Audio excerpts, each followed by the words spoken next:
So on today's video, I'm doing a recap of some of the projects I worked on last year.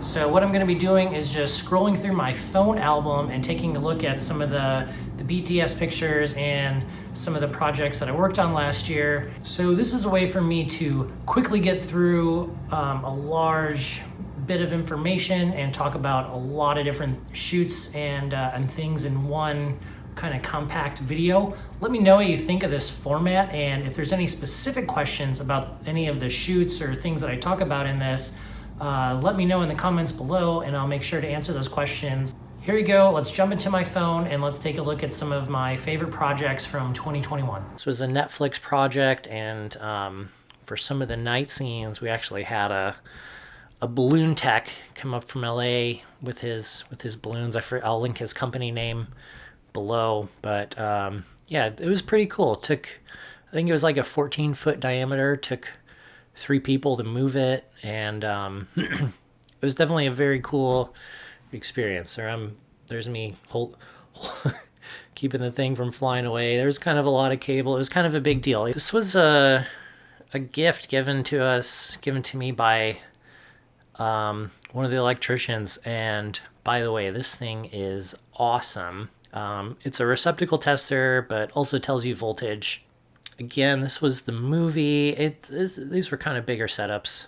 I'm not giving anything away, but here we go. The Astera tubes in red mode. COVID was very much ruling the set, and we had red zone and yellow zone and all that stuff. So this was like a 5-person round table, like an internal agency thing, and it was covered with 3 cameras all on sliders, and then there was like 1 or 2 people roaming around with DSLRs. So it was a big space that we had to light, and it had to all come from overhead. You know, there was no place to hide any stands. So we had these beams. This was my first time using Speedseas, in fact, and here we are kind of in progress of putting these up. No lift available. We just had to work off of 12 steps. Ended up being 5 pieces of pipe that needed to get hung. We lit it with light mats. The DP wanted to have a tungsten source. We got our hands on 6 light mat 4s, and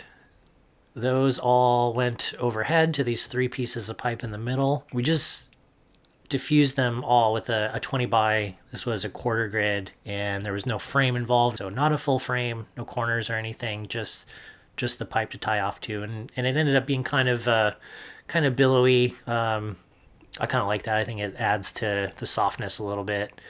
And then, yeah, there were a couple other lights in the background. I think back here there was a 600D, and in this office window there was a Gemini on some kind of color just to like break up the background a little bit. And then there was also a lot of windows, and what the DP wanted was to let some of that daylight come in, so there's kind of a cool background and kind of like a cool wash. But we had windows, you know, the full length of this room, both length and width wise. So here's a little trick: if your Dana dolly's a little bit wobbly, just put a Cardellini on it somewhere, grab it with a C-stand. So all this stuff just came out of my Subaru, getting ready to push downtown Portland, getting ready to push it into an office building to film some B-roll. Here's our setup. This was kind of like right as things are starting to open up from COVID. This was kind of the scope of what he told me that the shoot was. He's like, basically, we've been doing projects using stock footage for the past year. Just kind of made it sound like they've ran through all of it, like it's all been used. Basically, they just needed to like some shots of people working on their laptops, and it was basically like a stock shoot that they were using for a client. So this one actually turned out really well. I'll put this link in the comments as well. This was a spec shoot for Lululemon, the clothing brand.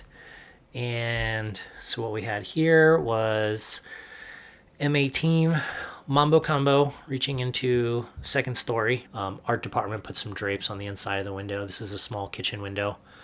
And then there was a sky panel inside to kind of bring up the level a little bit and give a little shape in there. From there we went upstairs, which from here looks like the third story, but we were in a small bedroom up here, had 3 windows. They wanted it to be a night scene, so blocked all those out, one floppy per window. And then there was some art folks inside that did some nice dressing of the room, and basically just one quasar rainbow tube set to warmth, armed out. The DP and I talked about this, and he kind of told me where he was gonna be floating. I think he was on a steady camera, an easy rig. We talked about where he was gonna be, so that tube needed to come from the far side. So there we go. It worked out very well. And then from there, so this is an athlete. She's an Olympic runner, and from there we headed out to Pacific University. So it was all one day, by the way. This was a big 1 day shoot. We did a lot. We covered a lot for 1 day. And then we're out on the track, ready to get some warm up, some running, some of that stuff. And we had our big gun. We had the M40, carried over that half CTO look, half or quarter, I can't remember. It was probably quarter. We had a sky panel on standby that we used once or twice. We obviously had a 7K Honda generator to power that thing. Thanks so much for watching. Let me know what you thought of this format. Let me know if you found it helpful. Let me know if there's any specific questions you have relating to any of the shoots that I discussed, and I'll be sure to answer the question and possibly even create its own video to go more in depth. If you're interested in seeing more grip and electric specific content, don't forget to hit the subscribe button and give a thumbs up to the video. That's all I've got for this time. Thanks so much for watching. See you next time.